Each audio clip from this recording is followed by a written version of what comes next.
Hey there, good evening. It's me, I'm Sophia. And I'm Matt. Welcome to Pillow Talk on Hatch Plus, where it only rains when you're trying to fall asleep. And it really is right now, which is great news for my potatoes. How are you, Sophia? I'm doing pretty well. It's not raining where I am, but it's nice and cozy. That's the next best thing, isn't it? Mm-hmm. And how's your day been so far? Give me some highs and lows. What have the points been? Let me think. My highs. My highs are that I had a high protein breakfast, so I'm feeling powerful. And then I went to the gym, which was a nice way to start my day. I feel like it's always positive when I can start my day with a little bit of body movement. And my low, let me think. My low is that I finished a book that I was sad to have finished.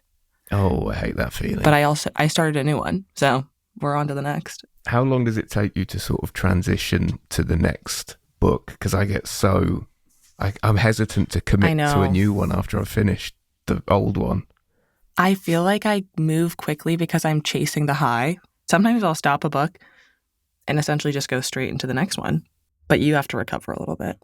Can you retain things quite well that you've read? I was only thinking about this yesterday because I just started a new one too. And after about, 50 odd pages of the new one, I genuinely couldn't remember what the last book was even about. What had happened? I definitely can remember what the last book I read was about. But like if I was reading like facts and figures, that would probably be going kind of like in one metaphorical ear out the other. Yeah, I see what you mean. I do struggle with that. Yeah. I've read so many books with the best of intentions before of trying to better myself and sound intelligent, and it's just all gone after about 2 days. Yeah. But I'm reading mostly like novels, I feel like, or at least like plot-driven stuff, so I can probably remember the broad strokes of a book, but I wouldn't be able to tell you like all the characters' names necessarily, you know? Yeah, that makes me feel a bit better anyway. You're mentally sound. What about you though? What have your highs and lows been? I haven't done much today, I'll be honest with you. I did go for a coffee with a friend of mine quite late in the afternoon. Nice. So I feel like the coffee, that's probably very much a caffeine-induced high point. And the low, I suspect, will be with us in about 40 minutes' time. Once all that's worn off. But that'll be good timing then. At least there'll be time to sleep. The low will be you can immediately fall asleep. Yeah, and then just sleep it off, and then we go again. Well, Matt, I have one more high for you tonight. It's game night. Great news, yeah.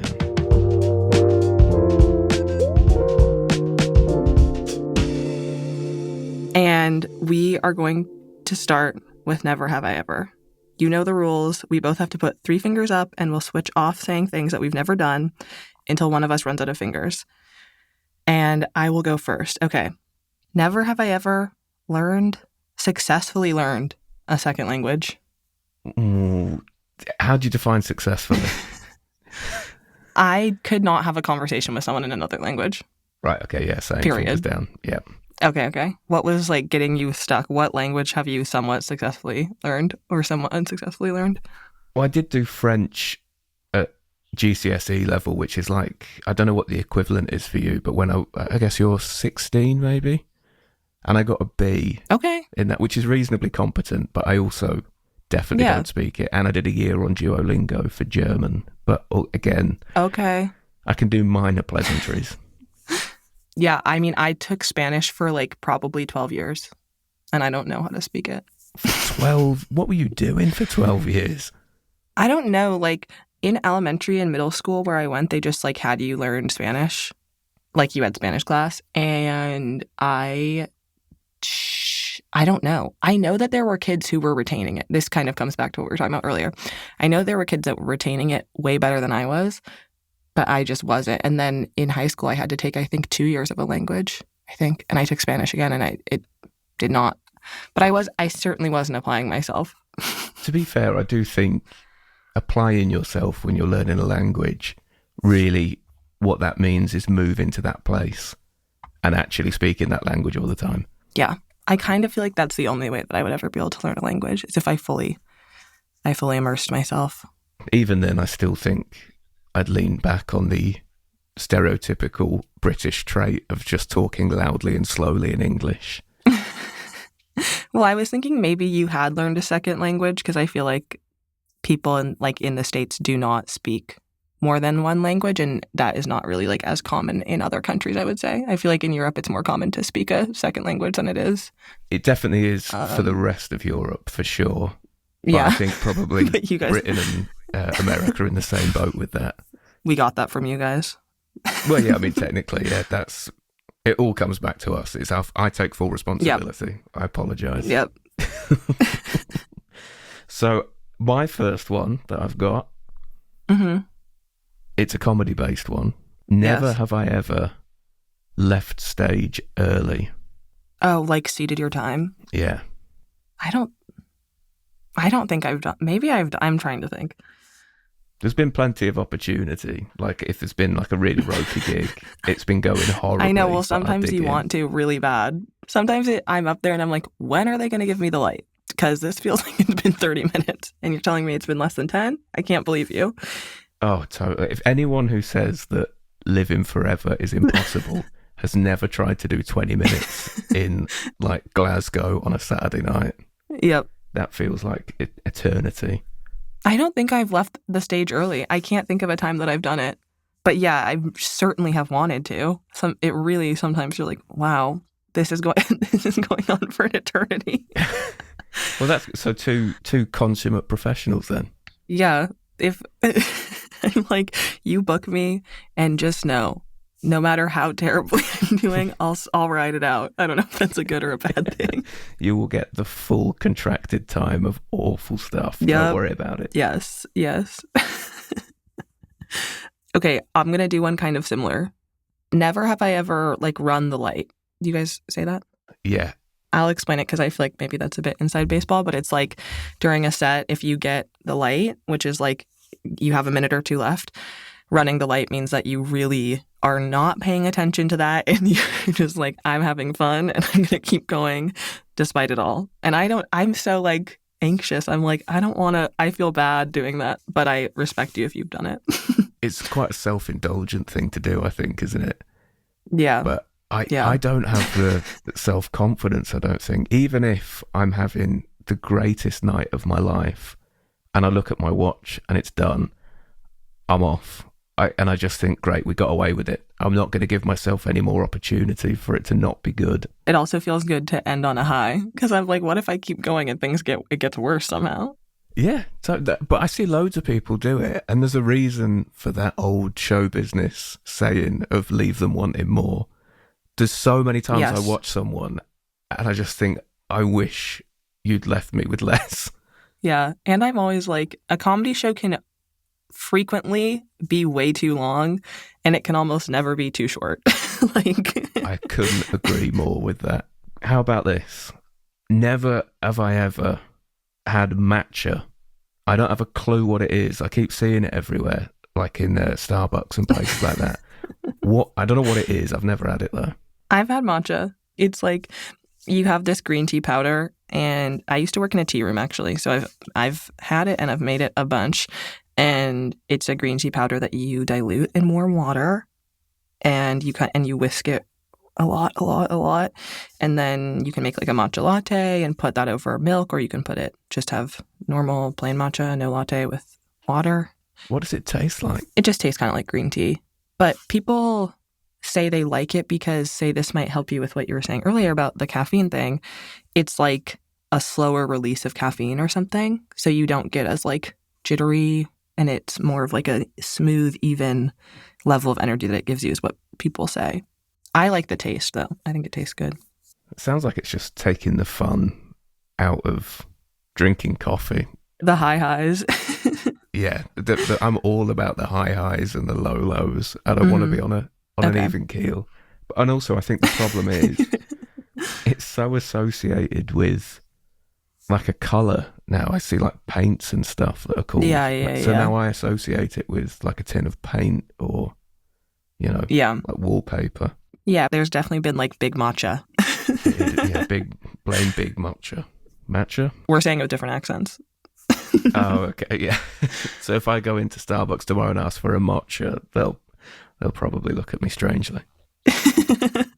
Maybe. Okay, I have one that you got one of my fingers down, so I'm going to get one of your fingers down. I think. Never have I ever been on tour. I've been on tour. Yeah, I've just finished. Yes. Okay. Yes. Overall, it was around 18 months, I think.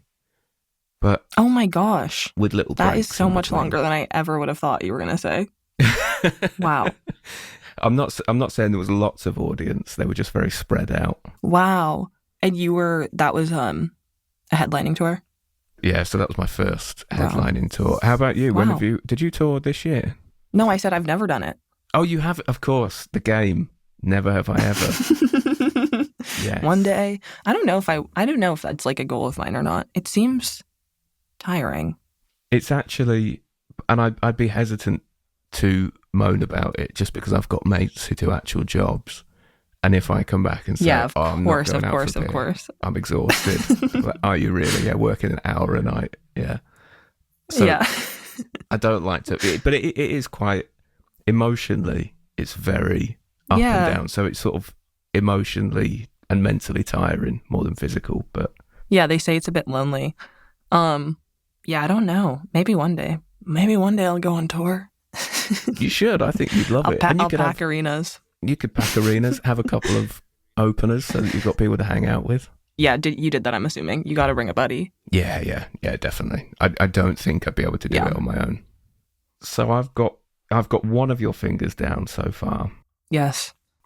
Never have I ever shared a house with a stranger. Oh.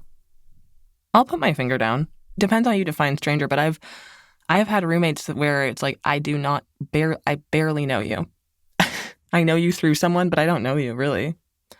But it's like one of my roommates I just met. Like, well, once I lived in a dorm, and that was a legitimate stranger. So I have. Oh, okay, yeah. So you definitely have then. Yeah, and you know what? There's many ways to live with a stranger. I was at home for 3 weeks earlier this year with my dad's girlfriend, who I didn't know. She's a stranger to me. We got to know each other, but there's many ways to live with a stranger. There is a lot of ways to live with a stranger. I've never thought about it before. I also think because I didn't do university either, that's probably quite an obvious. Okay, so I've done that. Yeah. Yeah, fair enough. Okay, I have one. I don't know if I hope that this will get you out. Never have I ever had younger siblings. Do you have younger siblings? No, I've got an older sibling. Dang. Yeah. Me too. I have 2 of them. 2 older? Yeah. Oh, how does that feel being the baby of the family? You get a ton of attention. That's why I'm like on stage being like, look at me over here. Oh, it all makes sense now. Yeah. See, the same for you. Yeah, no, I like being the youngest. And like my siblings are quite a bit older than me, so I wasn't like, sometimes I feel like with younger siblings, they're kind of bullied. But I would say that mine were old enough that they were just like nice to me. So I didn't have to endure any real hardship. How much, like, what about you? It's only... Do you guys butt heads? We're very close, but there's only like 2.5 year age gap. Okay. So it's close enough that, spent the entire childhood kind of competing to be the better one. And that, it feels good to have won that. It does. Yeah, I was going to say, who came out on top? She's got a very high-flying job in London, but we don't talk about that. Yeah, but she hasn't been on an 18-month tour, has she? No, that is very, very true. Yeah, she come back to me when you've played to 20 people in Fareham. And then maybe we can have a chat. Yeah, then you'll be on my level. I think I'm going to get you with one of these. Okay, please do. Never have I ever owned a lava lamp. Oh, no. I'm like, you don't know me at all. Of course I've never owned a lava lamp. You thought that was something I would have done? I don't know, maybe. Well, actually, I think one of my siblings certainly had one. I have memories of looking at a lava lamp, but I've never owned one myself. I don't know why I was so confident in it. I thought it was going to be something simple. I thought you were going to be never have I ever been named Sophia. And then you were like, it was so out of left field. That was shocking to me. That's such a good idea. Why didn't I go with that? Damn it. Okay, I'm trying to think one that I can get you out with. I'm going to really do a low blow and say, never have I ever lived in the UK. I've done that. I'm sorry. It can't feel good winning like that. No, it didn't, but it doesn't. It feels shameful. But nevertheless, congratulations. Thank you. Okay. I think we have time for one more quick game. And this game is a little bit of Would You Rather.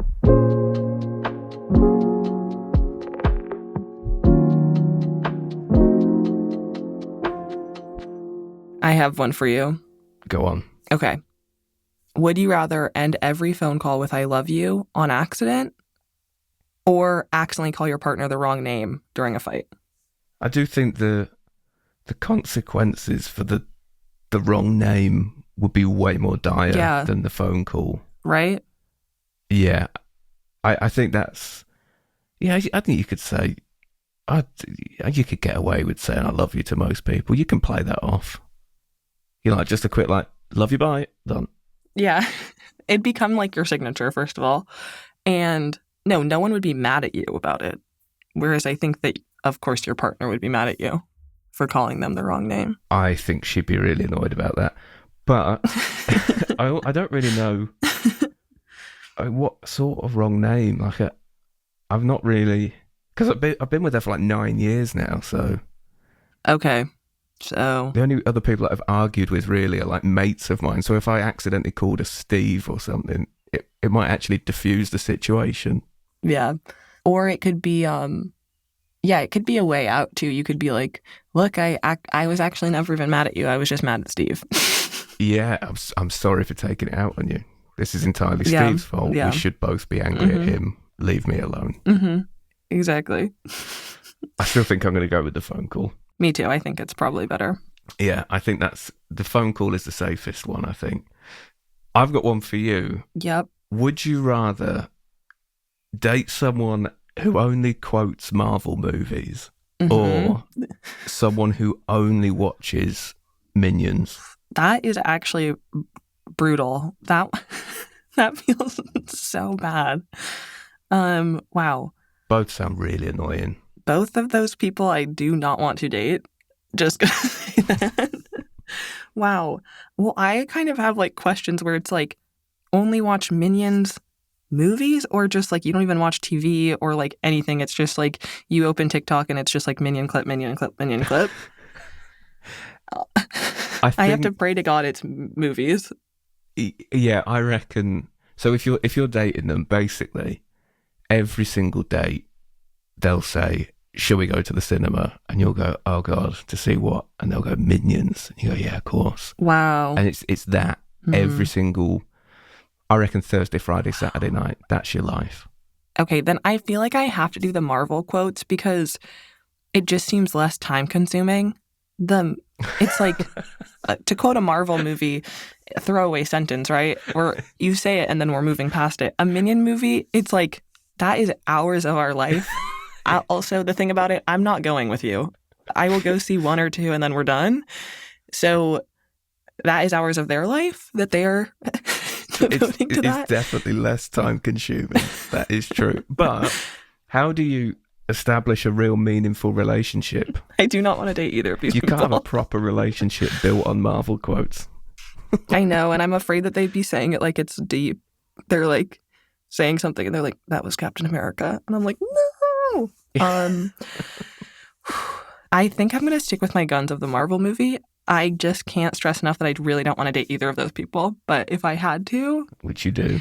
I suppose we're going to do the Marvel movie. I mean, no one said how long you have to date them for, I suppose. 3 weeks. Max. 3 weeks and still go with Marvel movie. I think so. Both of them are so displeasing to me. In my heart, I'm like, neither. It's really neither. Yeah, I guess that's my fate. Yeah, this is one of the few that I would give you a pass and just say, do you know what, you can have neither, because both of them do sound like dreadful outcomes. Well, Matt, you know what? I'm getting pretty sleepy. Those games really tuckered me out, so I think I gotta turn in. Yeah, that was eye-opening, and the coffee crash is starting to hit, so I think I'll do the same. Good night, Matt. Night, Sophia.